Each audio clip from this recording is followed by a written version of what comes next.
Okay, for those who didn't know, Sherlock Holmes.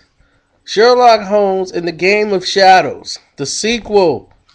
I won't say it's better than the first one. A lot of people said it's better than the first one, jumping right off the bat. It's better than the first one. I'm going to say this because the first one set. It's like saying Empire Strikes Back was better than Star Wars. Well, it was, but Star Wars set the precedence. You know, a lot of the stuff that you love in part two was based on things that happened in part one. Okay, so it was a lot of him going over the same things, and they've added on to that with a better story. I think they had a greater villain. He was pretty much the villain in part one, the guy you didn't see who was always a step ahead of Sherlock Holmes.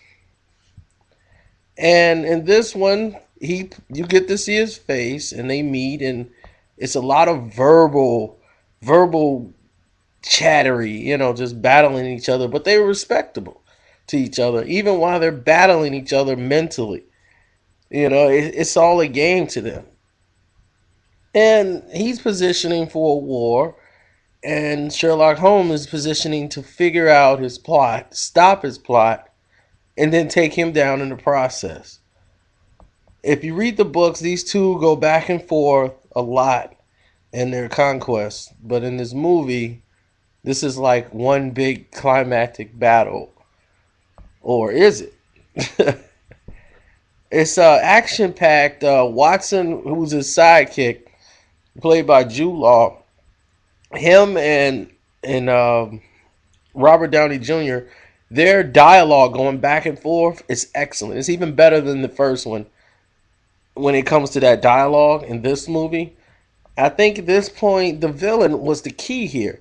This villain he was just so intellectually ahead of the curve. It made for a better story, but it's hard to say for me that the first is better than the first one. I'll just say it's as good as the first movie. I love the ending, and I mean the ending, the exact ending.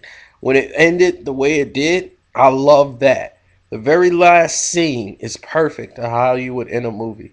So Guy Ritchie, once again, his movie that made 524 million, the first one, this one should make about 600 million. So who says whose life wasn't better after Madonna? He got more money out of Madonna. She was the breadwinner of the family, so now he got her for alimony and child support. Well, not child support, but for alimony. Damn, they might have got child support too. I don't know, but I know he got alimony. He got paid, so he got paid off Madonna. His movies with like Revolver and Swept Away just almost destroyed his career. He comes back.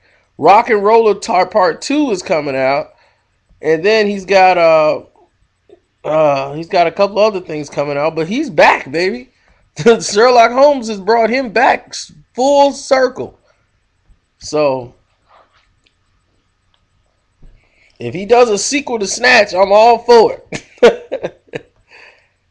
But I'm just saying that was a great movie. I give it 4 stars.